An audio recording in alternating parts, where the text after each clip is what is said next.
the purpose of prohibition of things we spoke about earlier is that they protect us from things which are extremely harmful, which are harmful to the society as a whole.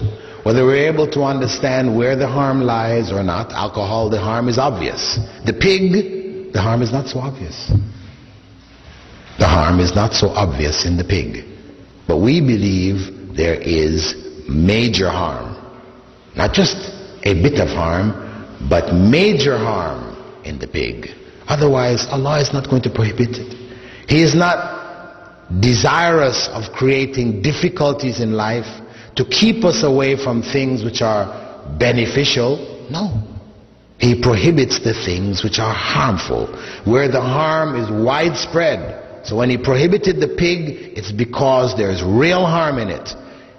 Not just the trichinosis that we have discovered, or the fact that the pig has a lot of fat and the body cannot break down pig fat, though it can break down cow fat and sheep fat and the others, but the pig fat, we don't have the enzymes to break it down to its lowest components, so it is redeposited in our system, in our blood vessels and things like this, and doctors recommend to stay from it if you have, problems with clogging of the arteries, all these type of things. We can see all that, but people can always say to you, what if we raise a hygienic pig?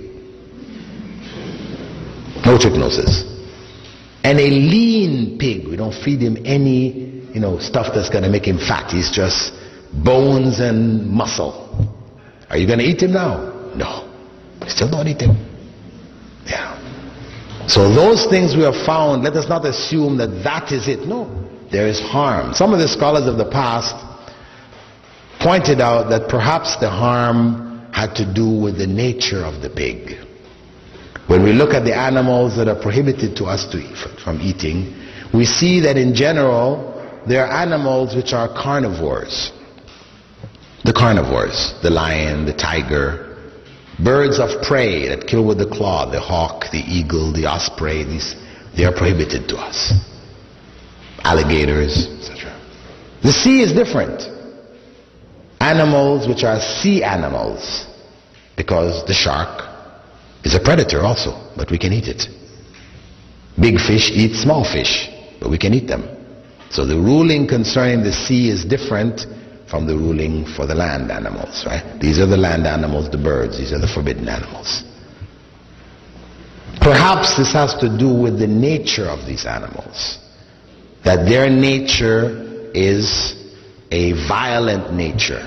When you observe the cow and the sheep and the goats, when they eat their vegetable matter, very chewing the cud, this is just calm type animals. But then if you've ever seen National Geographic where they're showing the tigers and the lions hunting the animals and how they just get out there, they tear this thing apart, the claws and teeth and blood, and you say, wow, very vicious. Not that they're deliberately thinking, hey, I'm going to be vicious today. Hey, that's just how they are. That's their nature, to eat in that way. And that's why you read about cases every year, every so often.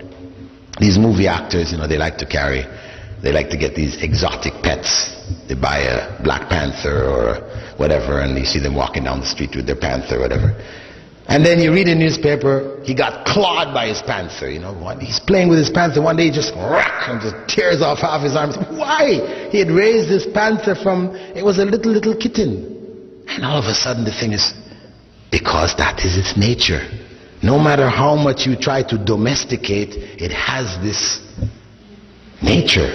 Similarly, for the lion tamers, this is a very high-paid profession. Because the high point of the lion tamer show is when he gets the lion up there and he opens up his jaw and he puts his head and everybody says, whoa, look at that boy. No way you get me doing one of those, right? And they do it. But every year a lion decides to close his mouth and a lion tamer loses his head. That's why they get good pay. They get danger pay here, So This is the nature. And anybody who has observed the pig, go to a pig farm and observe the pig.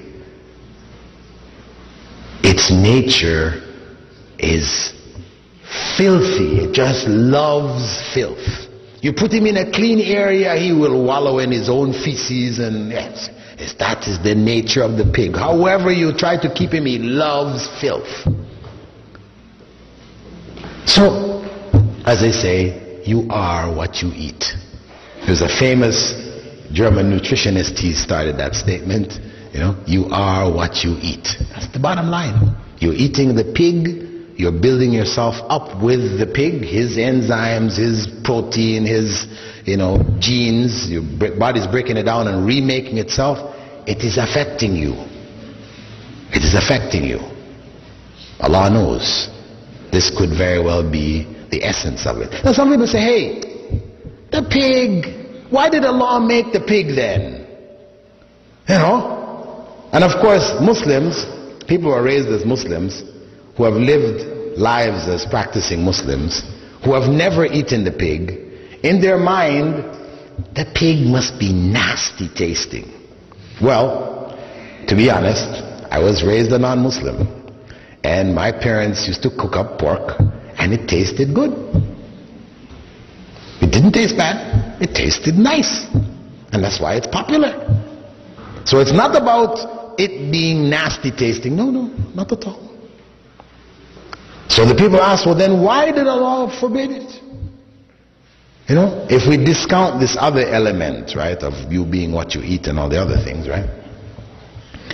We say, hey, observe the pig. The pig is a garbage disposal unit, a living one. You got garbage, filth, whatever, the pigs go, they clean it up for you. So, that's his job, that's his role.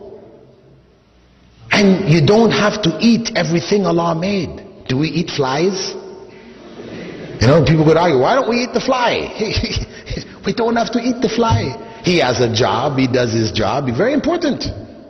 Some kids ask, why did Allah make the fly? So nasty. Well, the fly has an important role. If we didn't have flies that lay their eggs in animal matter, and then the maggots come out and chew it up and break it down, we would be up to our necks in carcasses and things like that, because it won't break down without them. They play a major role in keeping our societies clean. They have a role. We don't go eating them. We don't have to eat them. We see what their job is, and common sense tells us we don't have to eat it. We don't eat it. Technically speaking, if you wanted to eat a fly, nobody could say it's haram. You realize that, right? I'll just clarify that in case you wanted to people who eat flies, right? I'm saying technically speaking, though I wouldn't want to eat it and I wouldn't recommend it, if you did choose to eat flies, it's halal. But we don't eat it. Okay?